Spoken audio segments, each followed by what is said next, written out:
Hello Year 11, so this is the night before news video for English Literature Paper 1, which you're going to be sitting tomorrow. A reminder that this is on Macbeth and A Christmas Carol. They're the two texts that you're going to be answering on in this paper. So this video and PowerPoint is designed to support you with that, revising two key areas from both of those texts.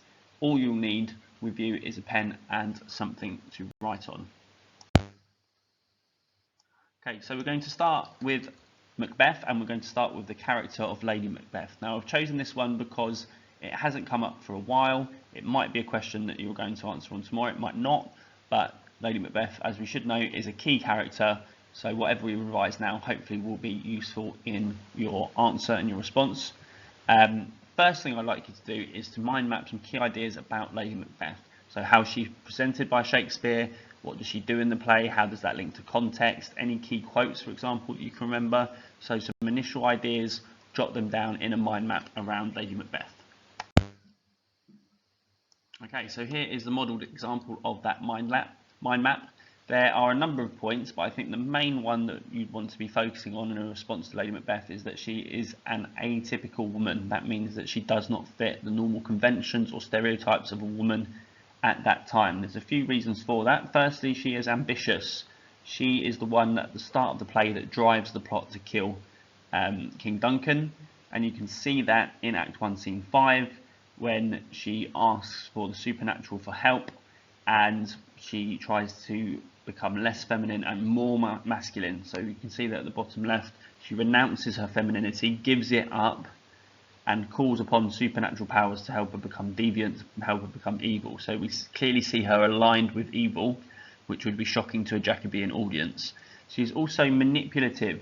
She is the dominant partner at the start of the play in a relationship. She manipulates Macbeth by emasculating him, questioning his masculinity, and as a result of that, Macbeth is driven to commit regicide.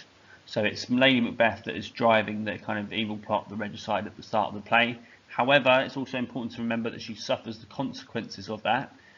After Macbeth becomes king, she becomes marginalised. He shuts her out of the decision-making process, and that's the first kind of recalibration of the convention. So Macbeth becomes the dominant partner again.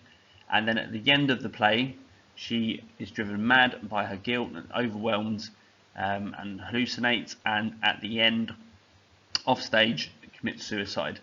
So the key thing with Lady Macbeth is that the punishment from God is there for disrupting the natural order. Those are the key points that we want to make. Okay, so next stage is to think about playing our response and starting with our thesis statement. So if we were asked the question about how does Shakespeare present Lady Macbeth in the play, what would you say? So draft out a thesis statement in response to that question, focusing on some of the big ideas that we discussed in the mind map. Okay, here's your model example. So we've got that key word in that first sentence, atypical. She doesn't fit the gender stereotypes of the Jacobean era. And we've also got a sense that she's ambitious and cruel, as well as capable of manipulating or persuading her husband to commit a crime against God. So all of that fits into the idea that she's atypical, that she's rebelling, challenging God, which she's therefore punished for later in the play. And the key thing I think with this thesis statement is that last sentence. In presenting her in this way, Shakespeare conveys the dangers of subverting the natural order. So that's the big idea, isn't it? That Shakespeare's telling us through this play that you shouldn't challenge God's will, you shouldn't challenge God's power, and you shouldn't try and disrupt the natural order. And doing so brings about terrible consequences. So that's really the point that we're driving to in an essay about Lady Macbeth. Okay, so next stage would be to find your evidence. So we've already identified some key scenes here for you. Lady Macbeth's evil nature as portrayed in Act 1, Scene 5. Lady Macbeth's manipulation of Macbeth, in the same scene, and Lady Macbeth's persuasion. There are other scenes that you could look at, but let's start with those. Doesn't necessarily matter if you don't know which scene it comes from, but think about the quotes that you can remember that you could use to talk about Lady Macbeth. Okay, on this slide and the next slide are some examples of key quotes for Lady Macbeth. So what you want to be doing is looking at these quotes and thinking about, okay, if I was going to use this quote, what would I say about it? How would I analyse it? How would I look at language techniques or methods? And how could I link it back to my key points? So have a look through the quotes on the next 2 slides and start revising those, perhaps turning them into some flashcards if you wish.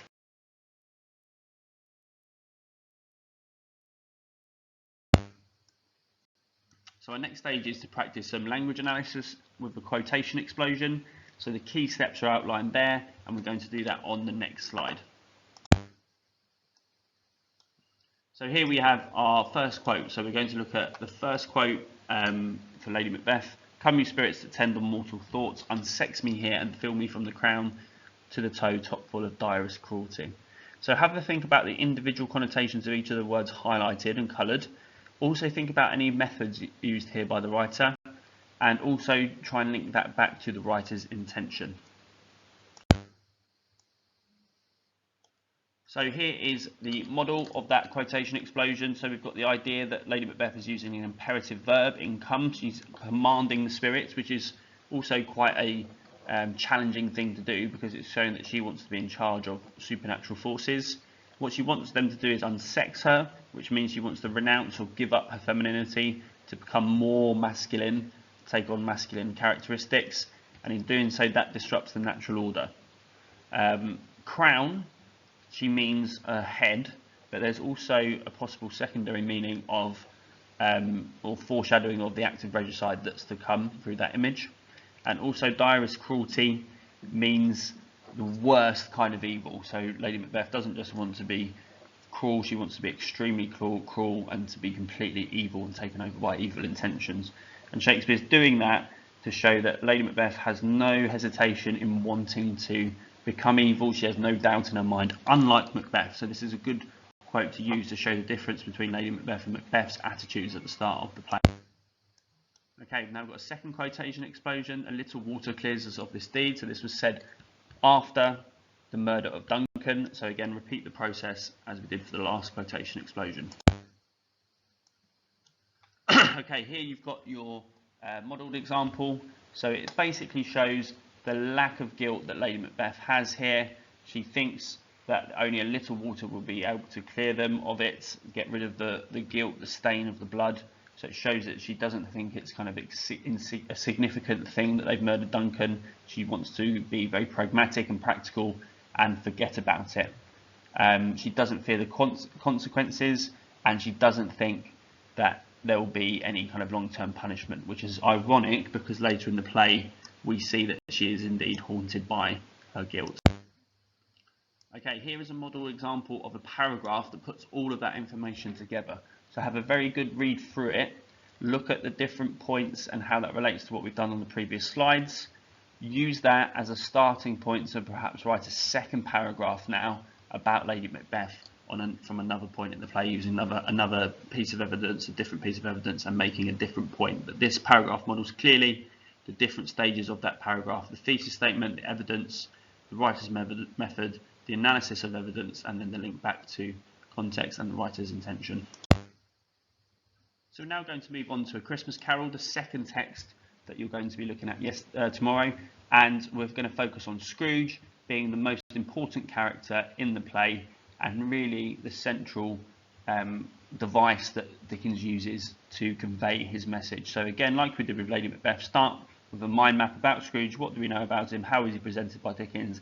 Any quotes that you can remember, and how does he link to Dickens's intentions?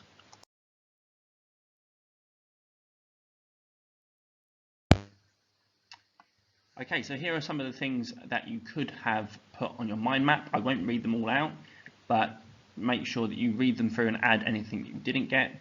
They're under 2 headings. We've got Scrooge the sinner and Scrooge the changed man. So that's kind of the key movement of the character in the text, from a sinner, from a bad person, to a good person in his transformation and his redemption in the novel. So add any ideas that you didn't get from the notes on this slide.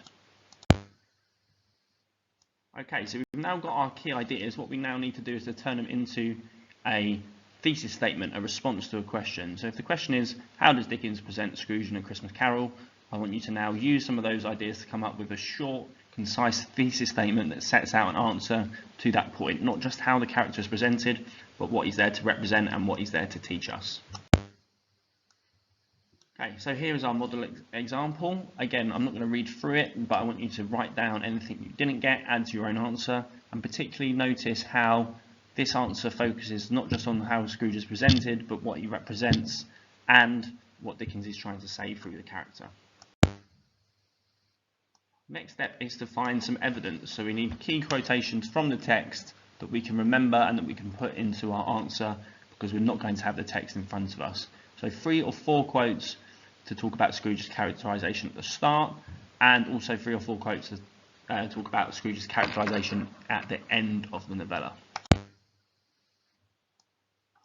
Okay, here are your suggested quotes, your suggested evidence. You can see we've got 4 there for Scrooge at the start and 4 there, Scrooge at the end. These aren't the only quotes that you could have used, but they're probably the most straightforward and easiest to remember, because you also need to analyse the quotes, okay, and that's what we're going to go through on the next slide. But again, add any quotes that you didn't get to your own notes. So one of the key things you're going to be assessed on in your exam is your analysis of language. That means looking at a quote, picking out the keywords and thinking about A, what methods the writers used, but also the connotations of that word. What does the word make us think or feel? What do we associate with it, and particularly what does that make us, or what does that show us about the character or the theme that we're talking about, in this case about Scrooge. So here's one example. This is solitary as an oyster. So you can see there that I've explained the quote, I've talked about the method, which is a simile, I've looked at each word in particular, solitary, and the connotations as well as oyster, and I've also linked it to writer's intention. Okay, so that's an example. What I'd like you to do is go back to the list on slide 7 and choose another quote to explode on your own independently. So here's one example. This is solitary as an oyster. So you can see there that I've explained the quote, I've talked about the method, which is a simile, I've looked at each word in particular, solitary, and the connotations as well as oyster, and I've also linked it to writer's intention. Okay, so that's an example. What I'd like you to do is go back to the list on slide 7 and choose another quote to explode on your own independently. Okay, and lastly, here is our model paragraph. So I've taken everything that we've done so far, the thesis statement, the evidence, and the explosion, and I've put it into a paragraph. You can see there that the success criteria is highlighted, colour-coded. We've got our thesis statement, our response to the question, we've got our evidence, we've got the writer's method identified, we've got the analysis of evidence, and we've also got our links to context and particularly the writer's message or intentions.